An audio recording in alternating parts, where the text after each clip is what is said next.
গভীর শ্রদ্ধা ও ভালোবাসায় বরগুনার তালতলীতে পালিত হয়েছে মহান শহীদ দিবস ও আন্তর্জাতিক মাতৃভাষা দিবস।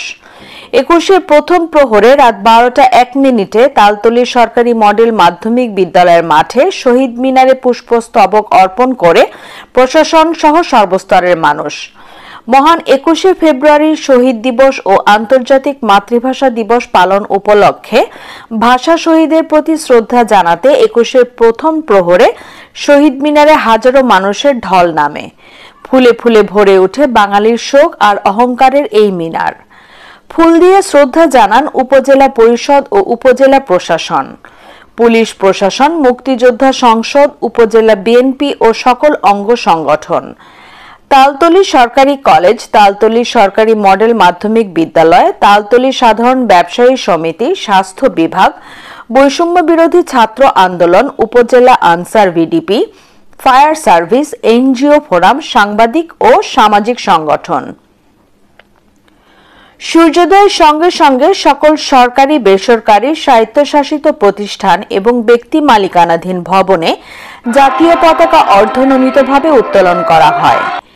এছাড়াও শুক্রবার সকাল ৮টায় তালতলী সরকারি মডেল মাধ্যমিক বিদ্যালয় মাঠ প্রাঙ্গণ হতে প্রভাত ফেরি শুরু উপজেলার গুরুত্বপূর্ণ সড়ক প্রদক্ষিণ করে একই জায়গায় গিয়ে শেষ হয়ে যায়।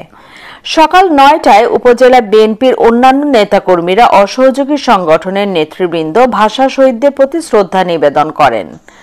সুবিধামতো সময়ে ভাষা শহীদদের রুহের মাগফিরাত কামনা করে মসজিদ, মন্দির, গির্জা ও অন্যান্য উপাসনালয়ে বিশেষ মোনাজাত ও প্রার্থনা। অন্যদিকে নলবুনিয়া আগাপাড়া সরকারি প্রাথমিক ও মাধ্যমিক বিদ্যালয়ে শিক্ষার্থীদের বর্ণ উৎসব ও চিত্রাঙ্কন প্রতিযোগিতায় আয়োজন করে ধরিত্রী রক্ষায় আমরা ধরা। এছাড়া উপজেলার বিভিন্ন সরকারি, বেসরকারি দপ্তর, শিক্ষা প্রতিষ্ঠান, রাজনৈতিক, সামাজিক, সাংস্কৃতিক সংগঠন তাদের সুবিধামতো সময়ে ভাষা শহীদের স্মরণে বিভিন্ন কর্মসূচি পালন করে। প্রসঙ্গত ১৯৫২ সালের এই দিনে বাংলা ভাষার অধিকার প্রতিষ্ঠার আন্দোলনে প্রাণ দিয়েছিলেন সালাম, বরকত, রফিক, জব্বার, শফিউল সহ নাম না জানা আরও অনেকে। তাদের আত্মত্যাগের পথ ধরেই এসেছে স্বাধীনতা। ১৯৯৯ সালে ইউনেস্কোর স্বীকৃতির মধ্য দিয়ে দিনটি আন্তর্জাতিক মাতৃভাষা দিবস হিসেবে পালিত হচ্ছে সারা বিশ্বে। সম্মানিত দর্শক, দেশ ও প্রবাসের বিভিন্ন আপডেট তথ্য সবার আগে পেতে one TV news YouTube, Facebook follow দিয়ে রাখুন।